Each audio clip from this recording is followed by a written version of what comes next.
राम राम, नमस्कार, सलाम, सत श्री अकाल। मैं डॉक्टर एस.के. पांडे, अध्यक्ष ICAR sugar cane breeding institute regional centre Karnal. मैं आज के पाठ में दीमक के बारे में चर्चा करूंगा। दीमक का जीवन चक्र क्या है और ये कैसे नुकसान करती है। तो मित्रों, दीमक एक बहुत ही नन्हा सा जीव है जो काफ़ी संख्या में पाया जाता है। यह सर्वाहारी है। सर्वाहारी का मतलब कि सब कुछ पचा जाता है। इसके में पचाने की क्षमता अद्भुत भगवान ने दिया है। केवल यही एक ऐसा जीव है जो सब कुछ पचा जाता है। सेल्यूलोज पचाना दूसरे के बस का नहीं है। अब लोहा, चांदी, पीतल, तांबा, इसको छोड़ के ये सब कुछ पचा जाता है। क्यों पचा जाता है? इस नन्हे जीव के गला में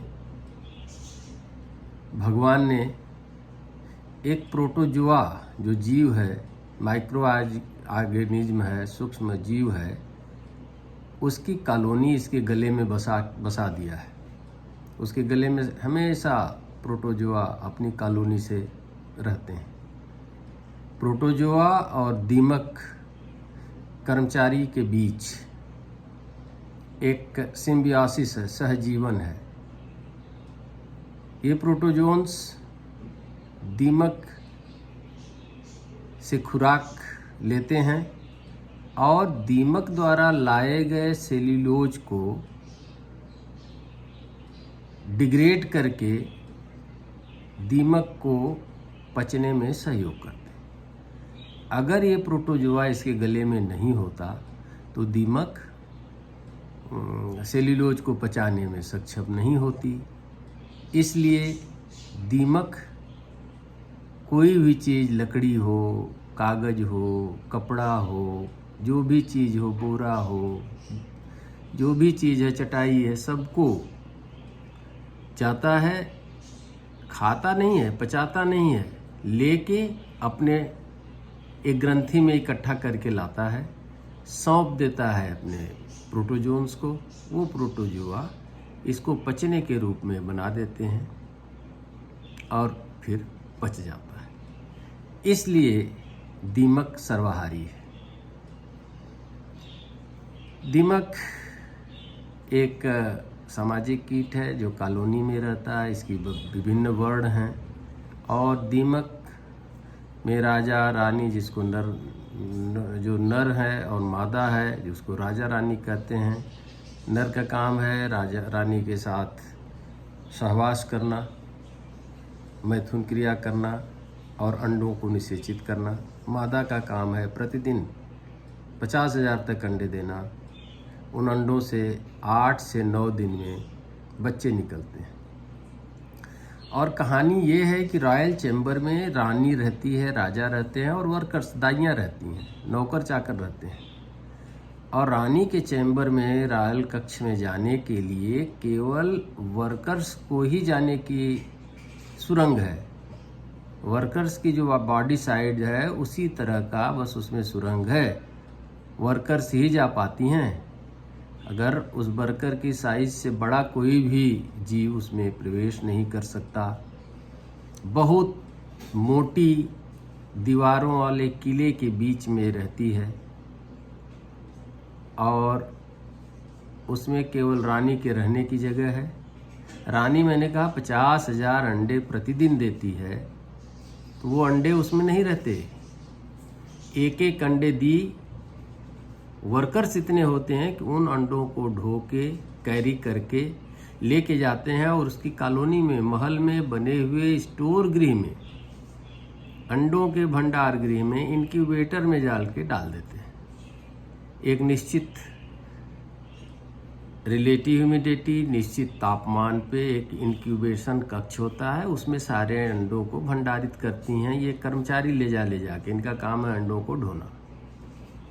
अब वहाँ जाके उस निश्चित वातावरण में 8 से 9 दिन के बाद दीमक के अंडों से बच्चे निकलते हैं और ये बच्चे जिनको हम शिशु कहते हैं, निम्फ कहते हैं, ये निम्फ निकलते ही कॉलोनी से बाहर बने रास्ते से बाहर चले जाते हैं।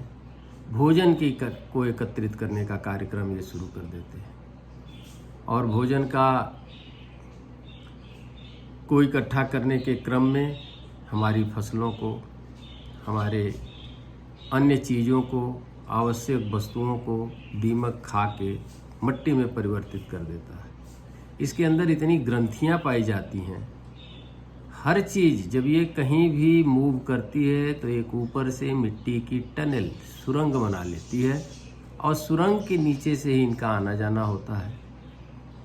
जहाँ मिट्टी नहीं भी होती, मैंने 20वें मंजिल पर, 25वें मंजिल पे भी जहाँ मिट्टी नहीं है वहाँ मैंने मिट्टी की सुरंग को देखा है।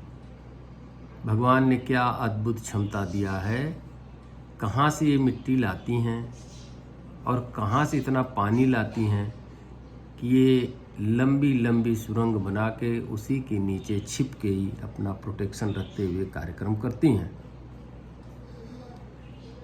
हमारे पास रखी हुई लकड़ियों को खा जाती हैं, सब बहुत ही नुकसान कर देती हैं और जिसका एहसास आम जन को नहीं होता है। तो आज से मैं जो कहानी बता रहा हूँ उससे आप समझ जाएंगे। कहीं भी दीवार पे सुरंग बनी हो, दरवाज़ा के किनारे, किचन में रैक्स के किनारे, कहीं भी पुस्तकालय में, डाइनिंग टेबल पे, कहीं भी अगर मिट्टी की सुरंग टाइप बनी हो तो समझ जाएं कि यहाँ इसके अंदर दीमक है। तो इतने ये चतुर जीव हैं और इनके सुरंग बनाने वाले इंजीनियर सुरंग बनाते चलते हैं। आर्किटेक्ट जो हैं सर्वे करते हैं, सर्वे करके सुरंग बनाने का रास्ता निकालते हैं। रास्ता बनाने के बाद आर्किटेक्ट के जो मैप बना है, ड्राफ्टमैन ने मैप बनाया, उस मैप के आधार पे इंजीनियर इनके सुरंग बनाते हैं। और सुरंग बनते बनते इनके जो कर्मचारी हैं वो जाते हैं और इंजीनियर के और आर्किटेक्ट के मुखांग अलग होते हैं और जो कर्मचारी होते हैं उनके मुखांग काटने कुतरने वाले होते हैं। उन्हीं सुरंग में एक सुरंग बनाते चलते हैं और दूसरे जाके वो भोजन इकट्ठा करते हैं, चाहे खेत हो, चाहे घर हो, चाहे बिल्डिंग हो, चाहे जहाँ से भी। तो वो सेल्यूलोजिक मटेरियल को लेके, चाहे पेड़ के पत्ते ही गिरे हों, बगीचा में आप देखते हैं मिट्टी की पतली पतली सुरंगें बनी होती हैं, रोड के किनारे बनी होती हैं। जहाँ भी एक पत्ता गिरा, जहाँ भी एक तृण गिरा, उस पर दीमक तुरंत सुरंग बना के उसके अंदर सपाचट कर जाती है। तो दीमक इस तरह से नुकसान करती है अपने भोजन लाने के क्रम में। और भोजन लाने का काम, पचाने का काम, बर्बाद करने का काम एक नन्हा छोटा सा जीव कितना नुकसान कर देता है।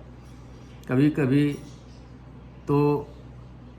कभी पाया गया है कि बैंक में रखे गए रुपयों की गड्डी में दीमक लग गया, बर्बाद कर दिया। पुस्तकालय, मैंने कई पुस्तकालय में जाके देखा है, मुझे बुलाया गया था कि पुस्तकालय में आके देखिए, दीमक प्रबंधन कराइए। कई बागों में, मैं बल्कि अपने ICR के नास कॉम्प्लेक्स में दीमक की कॉलोनीज़ को खोद के दीमक के नर नारी को निकाल के मार के फिर मैंने वहाँ नियंत्रण प्रबंधन आज से 10-12 साल पहले कराया।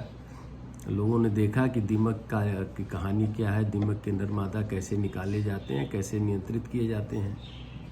फिर तो मतलब बहुत काम हुआ है। एयरपोर्ट पे, बेंगलोर एयरपोर्ट पे देख लीजिए इतने दीमक। तो दीमक 2 प्रकार के हैं, तो 500 से ज़्यादा प्रकार के दीमक, लेकिन जो 2 प्रकार के मोटे मोटे दीमक हैं, एक तो आप जंगल में जब चलते हैं या किसी वीरान खेत में चलते हैं, किसी खेल के मैदान, चरागाह में जाते हैं, तो देखते हैं कि बड़ी बड़ी बावियाँ बनी होती हैं, मिट्टी के तिकोने घर बने होते हैं। कहीं कहीं जंगल में लोग उसकी लिपाई पुताई करके उस पर पैसा चढ़ाने लगते हैं, सिंदूर तेल डाल के, कि ये भगवान के द्वारा बनाया हुआ है, इसके अंदर भगवान रहते हैं। लेकिन उसी के अंदर दीमक की कॉलोनी सुरक्षित होती है। तो चिमनी है, हवा का आदान प्रदान, सेना को छिपने का बंकर, इसमें आने जाने का रास्ता, इसलिए इसको इतना ऊंचाई तक बनाया जाता है जो बरसात में भी नहीं गलता, खड़ा रहता है, हवा तूफान में भी, आंधी में भी नहीं गिरता। इतनी मजबूत संरचना होती है और इनके इंजीनियर और आर्किटेक्ट और सेना इतनी तत्पर रहती है कि ज़रा सा टूट फूट हो जाए तो इसका रिपेयर आप देखेंगे विदिन सेकेंड 10 मिनट के अंदर ये अपना कार्यक्रम शुरू कर देते हैं। तो इनकी कहानी बड़ी अजीबोगरीब है। इसी तरह इनको नियंत्रित करना भी बड़ा मुश्किल काम है। इनकी प्रजनन शक्ति इतनी ज़्यादा है और तो इसको नियंत्रित करने के लिए मैंने बताया 2 तरह के दीमक है। तो एक दीमक तो बड़े बड़े बुर्ज में रहता है, अपने महल में रहता है, जो ज़मीन के ऊपर दिखता है। अलग तरह की जो प्रजाति हैं वो ज़मीन के नीचे छोटे छोटे पॉकेट्स बना के छोटी छोटी कॉलोनी में रहती हैं। कुछ दीमक ऐसी हैं जो पुराने लकड़ी के ढेर पड़े हुए हैं उसके अंदर अपना जीवन चक्र चला देती हैं। कुछ देखते हैं कि जो बहुत प्राचीन कालीन किले हैं, बिल्डिंग हैं, महल पड़े हुए हैं राजाओं के, उनके जो पुराने चौखट दरवाजे हैं उनमें अपना कॉलोनी बना ली।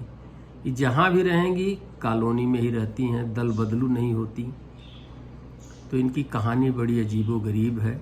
तो आज मैंने थोड़ा सा चर्चा ये किया कि इनके बारे में आप जानिए कि जो प्रतिदिन 1 कॉलोनी से एक रानी 50,000 अंडे प्रतिदिन देती है। 9 दिन के बाद 50,000 कर्मचारी आते हैं और शुरू कर देते हैं नुकसान करना।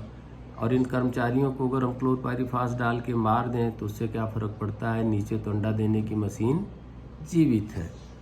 तो सज्जनों, मैंने एक कहानी बताया और आगे इसको कैसे नियंत्रित करेंगे और आगे मैं चर्चा करूंगा। मुझे विश्वास है कि आपको समझ में आया होगा और निवेदन है कि आप इस वीडियो को सब्सक्राइब करें, शेयर करें, कमेंट बॉक्स में कमेंट भी लिखें और बेल आइकन दबाएं। सुनने के लिए बहुत बहुत धन्यवाद।